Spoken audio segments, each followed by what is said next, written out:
gentlemen, welcome back. Welcome to our closing session. It's been a fantastic 2 days, very intense. But before we close, we have still two things to do.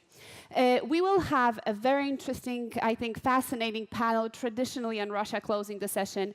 But before I give the floor to Brian Whitmore, who's going to chair this panel, I wanted to give the floor to two of our dear friends who will talk about another dear friend of the Warsaw Security Forum, which was, unfortunately, the deceased Jim James Denton. I don't know how many of you actually knew Jim, but last year, at this time, exactly at the closing session, I was here with Jim on the stage talking not only about transatlantic security in the abstract, but talking about transatlantic security concretely. Jim has created, over 2 decades ago, congressional fellowships for Central European policymakers, but also the new generation of leaders. And thanks to his effort, a number of sponsors continued, including the National Endowment for Democracy, continued to co-sponsor these fellowships in the Congress. That was in the 1990s. Imagine at that time for young Polish journalists, civil society leaders, future politicians coming also from Slovakia, from Romania, from the Balkans, the ability to spend a month or two in the American Congress, speak with the decision makers there, understand the legislative procedures. It was an eye-opener. It also gave us the best practices of how democracies work, how the legislative process can work.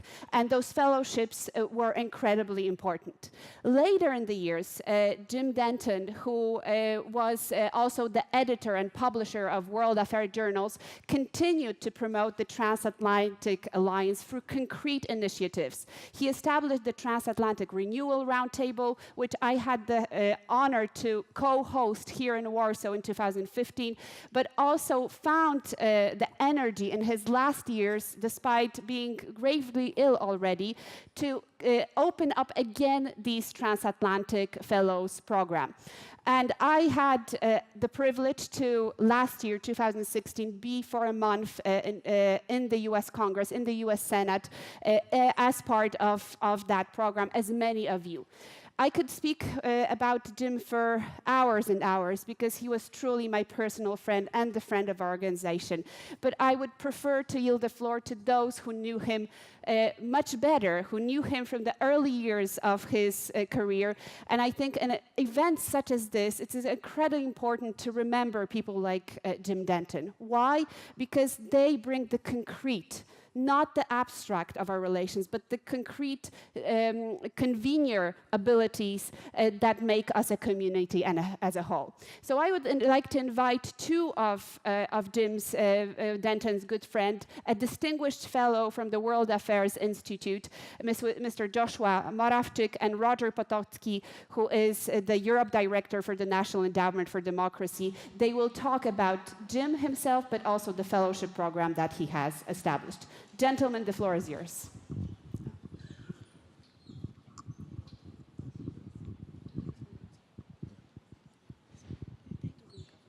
Which, you want us to go there or stay here? Just Feel free to stand on the stage.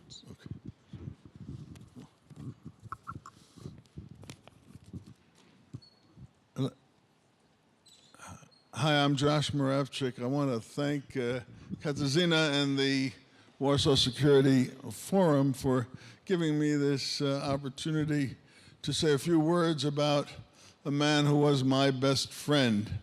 He was a man of extraordinary energy and creativity and humor, and also a man of extraordinary warmth and sweetness of nature. Sweetness of nature that was all the more striking because he had not always had a happy life in his growing up. When he was 13, his father, to whom he was very attached, was taken from him and locked up in a North Vietnamese prisoner of war camp the harshest and cruelest of those, one that the inmates nicknamed Alcatraz, where they suffered virtually daily torture, which was known to Jim and his brothers, 5 brothers and sisters, and to his mother. It was known because their husband, father, had blinked out that message in Morse code on television, and yet there was nothing they could do to help him. Jim was the one who followed most closely in his father's footsteps. Jim's father, Jeremiah, was a naval aviator, and Jim, when he graduated from school, enlisted in the Navy. When the elder Denton was finally released and came home after 8 years of imprisonment and torture, he returned to the United States. He became a U.S. Senator, and then he created an organization called the National Forum Foundation.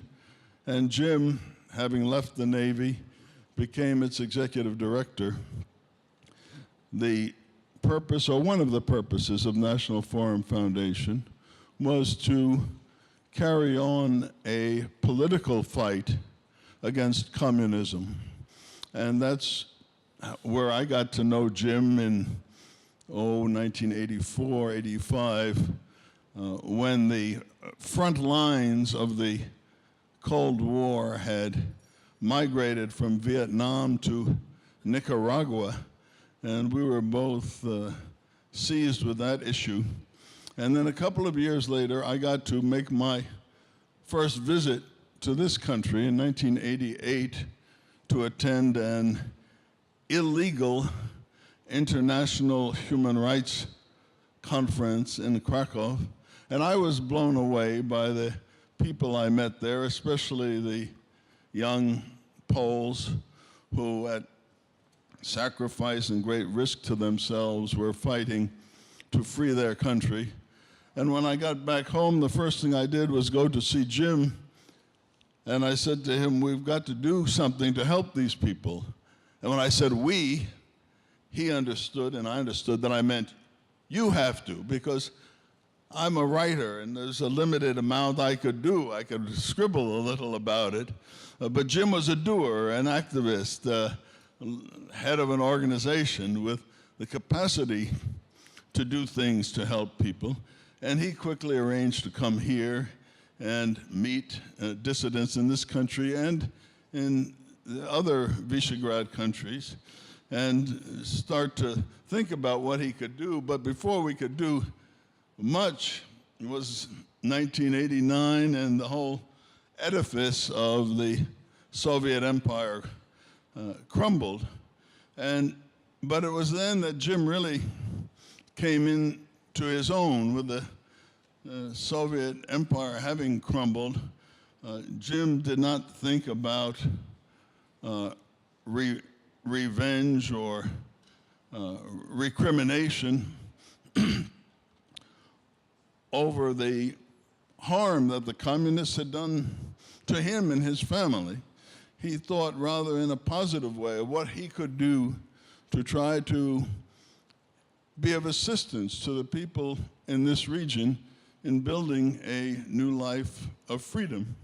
And so he set about creating the programs that Katarzyna just mentioned and that Roger is going to tell you a little more about. And he continued working on them literally to the day he died a couple of months ago after a 10-year battle with cancer at the too young age of 67, leaving behind beautiful children and grandchildren and friends like me who loved him, and also leaving a legacy of having done something useful to help this part of the world flourish in freedom after the awful years living under communism.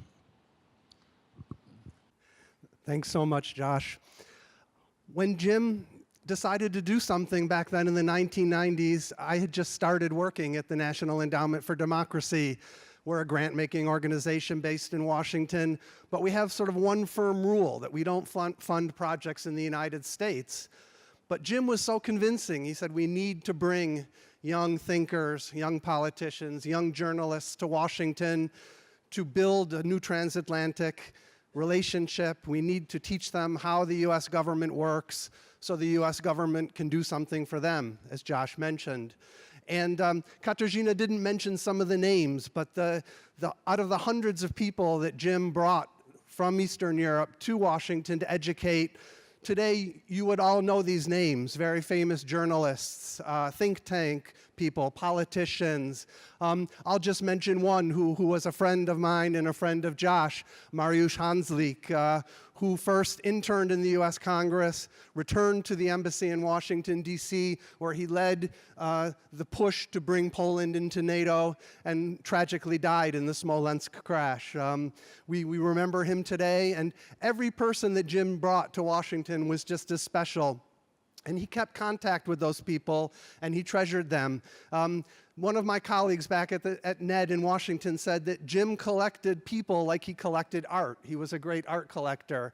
And he built networks that were his friends, and he kept those friends until he died. The second thing I would say about Jim that was unique was that, to the core, he was a transatlanticist. The last trip he made to Central Europe was here to the Warsaw Security Forum. He didn't know if he could make that trip. He wanted to come here and to meet some of the newest members of his Transatlantic Fellows program, which he launched and relaunched in 2015, because he felt that he had to do it again. What he had started first in the early 1990s, unfortunately, was needed again after the invasion of Ukraine and with the dissolution of the transatlantic relationship, with the erosion of those links. Jim, although he was sick, said, you know, we really need to restart this program. And the National Endowment for Democracy was proud to fund it the first time, and we were proud to relaunch this program. The program now has been handed over to another friend of ours, the Center for European Policy Analysis, CEPA. Some of the fellows that have participated in that program are here today, but I encourage you to contact CEPA to rebuild these links. The new fellowship program is named in Jim Denton's name, and we hope you'll all take advantage of it. Thank you very much.